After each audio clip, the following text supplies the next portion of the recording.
So, how's it going? This is going to be finally the actual video on the motor engine. It is the 383 stroker motor, Chevrolet. It's still, is in the process of being built. It is here, and you'll finally get to look over it and see what all I have planned for it. So, here it is, so far. Far from being complete. As you can see, the crank isn't in it as we speak. It was set up stock a while back, but we decided to tear it all apart and redo it as a performance motor. So that's what we're in the process of doing now. We have, maybe kind of hard to see underneath all this junk, but we have the 400 crank right here, and I have the new cam, roller cam, in here, all wrapped up in foam, so it doesn't get damaged. We have one of these drawers right here. I have the roller rockers, all brand new. They are the 1.6. You can see right. It'll focus.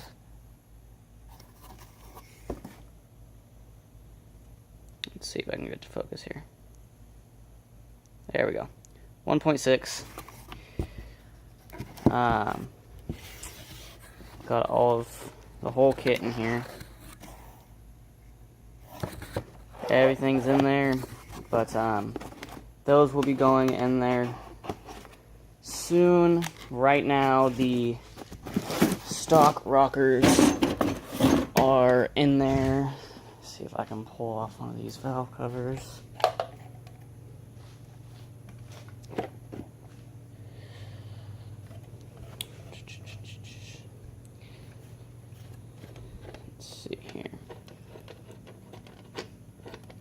It is the 010 block, as you can see there. So it is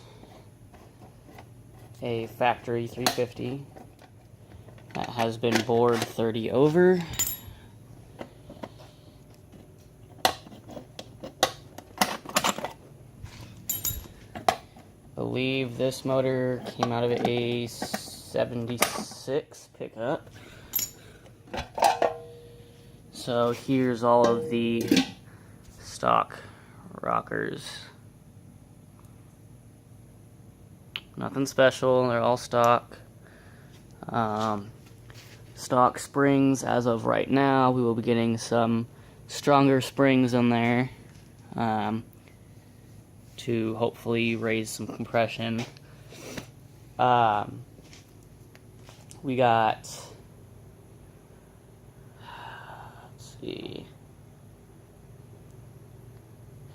I'm going to hopefully be getting a different carb. I want to get a double pumper for this thing later on down the road. As of right now, this carb will work great. It is already set up for this motor.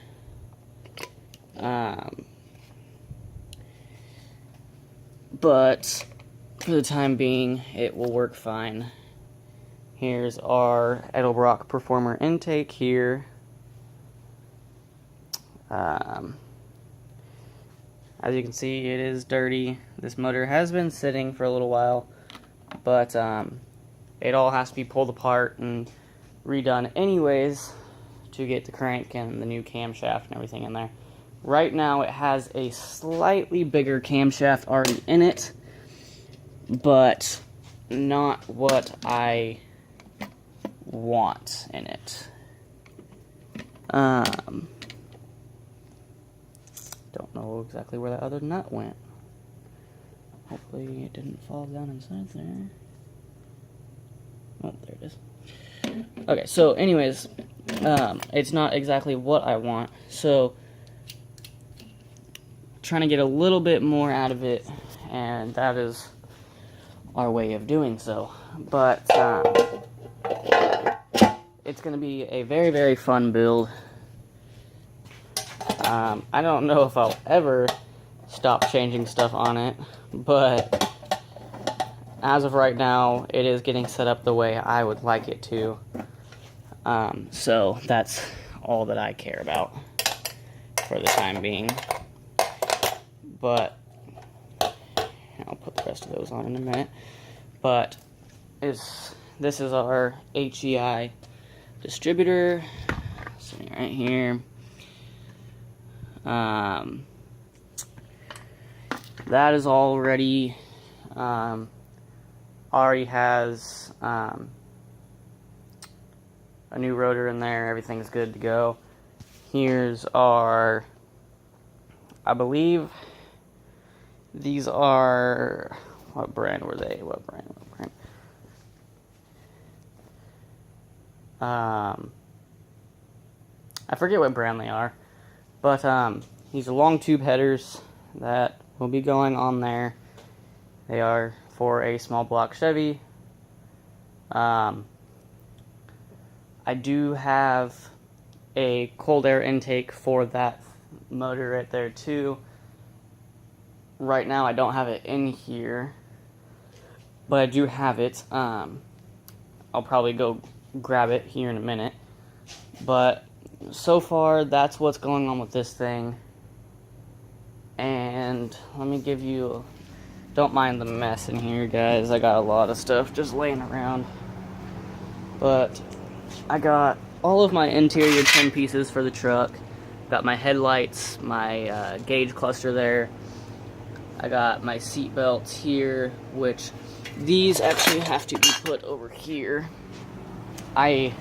These are the bench seat belts right here. And in case you guys didn't know, there is a difference in the belts. Not just in the belts themselves, but here on the retractor. These are very, very short, as you can see. They only come out about a foot, and that is because the buckle itself is actually what wraps around you. It's not the actual belt coming from the retractor that wraps around. But in the bucket seats, that's a different case. It's the other way around. The retractor is the long one that wraps around you, and the buckle is what basically sits on the side of you and what you buckle into. So I am getting bucket seats for the truck. I'm not going to do a bench seat because a bench seat in a crawler just seems a little weird to me.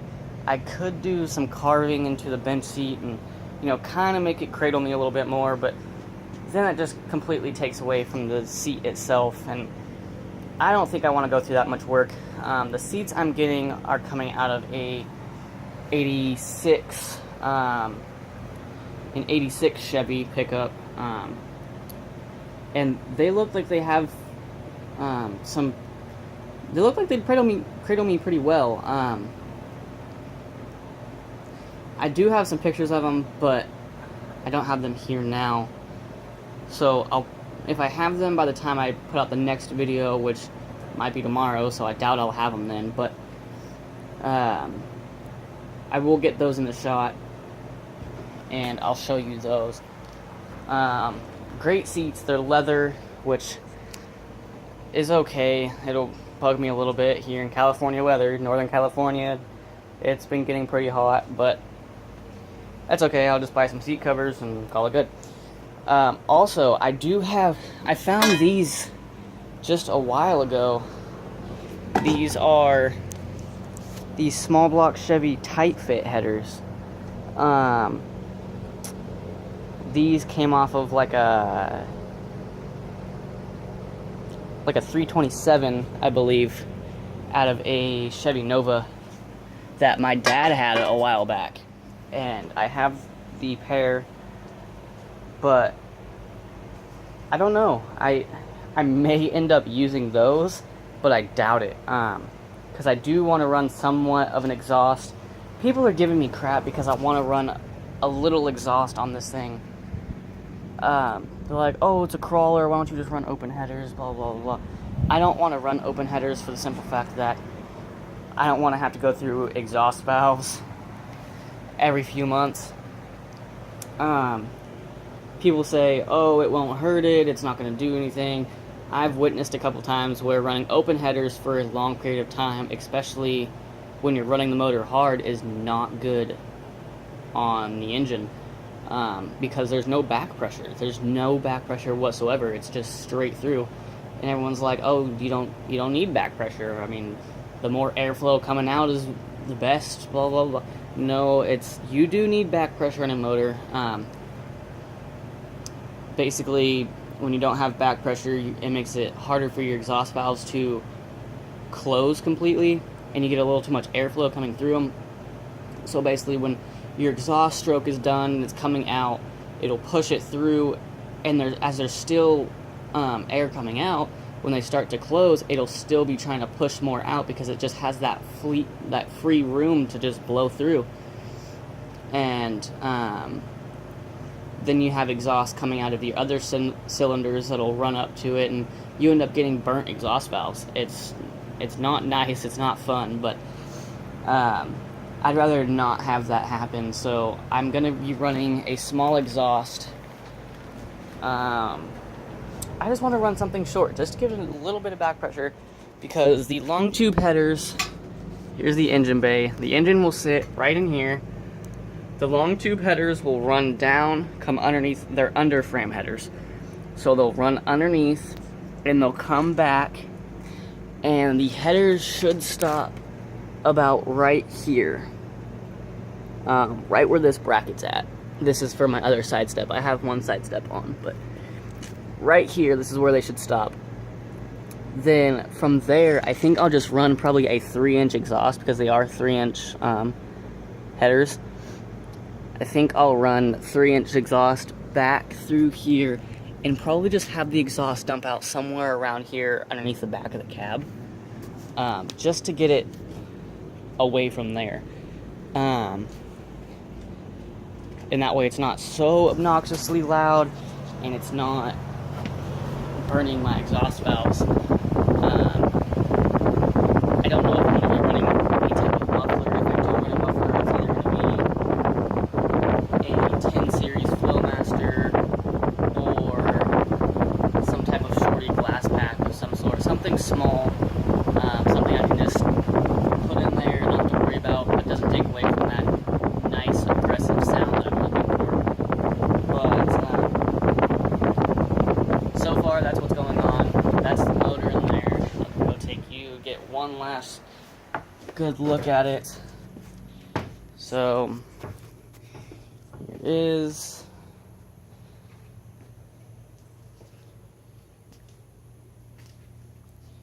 Now, as of right now, I can't remember what carb that is on it. I can't remember if it's a 650 or a 750 CFM, but if you guys would know, I don't know, I'm not much of a carburetor fanatic, but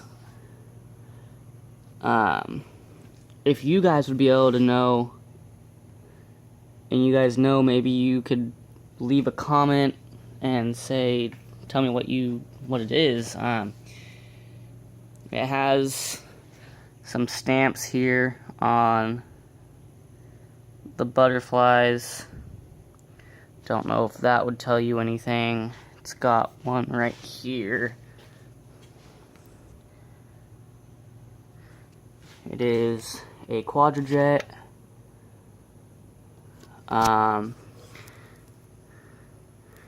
Right here, Carter carburetor for GMC. It's got its little stamps right here, if I can get it to focus.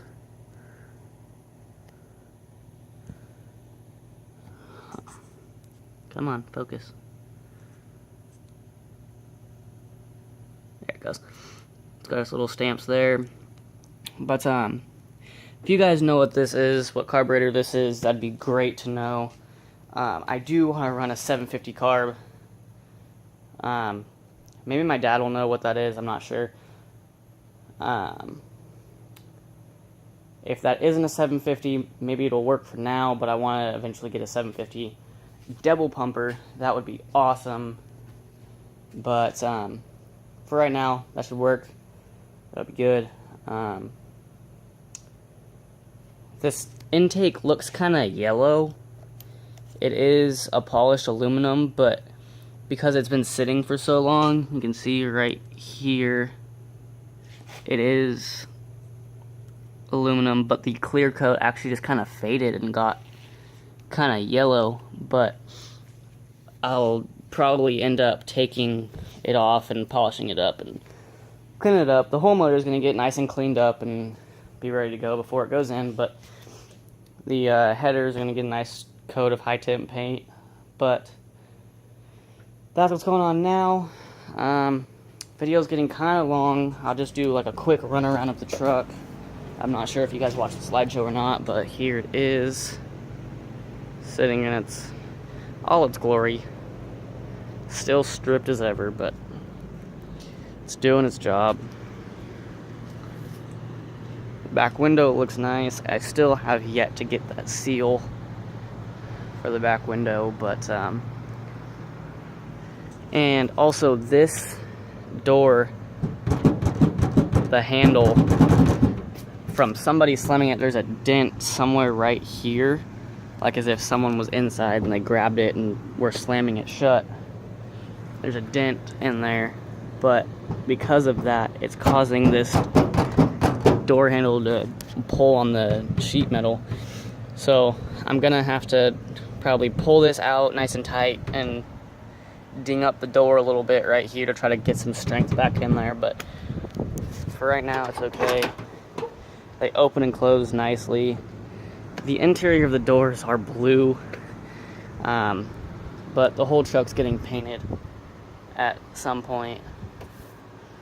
The VIN tag for the truck itself is right here.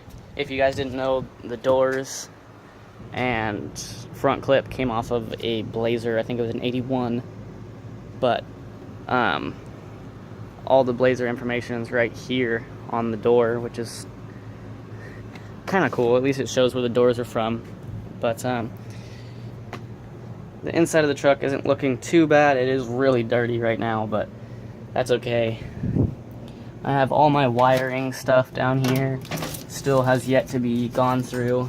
There's the other door there. And out of everything that's still in here, the light is still in there, which is kind of funny. I always look in there and I see it. I'm like, oh, that's kind of goofy. But doors close nice, both of them. The hood opens and closes, and I'll show you guys what I was saying about cutting the holes in the firewall to make room for the hood. So here's the engine bay. Sorry if it's kind of dark and you guys can't see it, but here's the engine bay. I gave it just a single coat of flat black in here.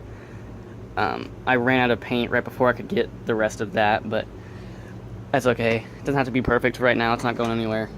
But I still need my underhood fuse box that'll plug in right there.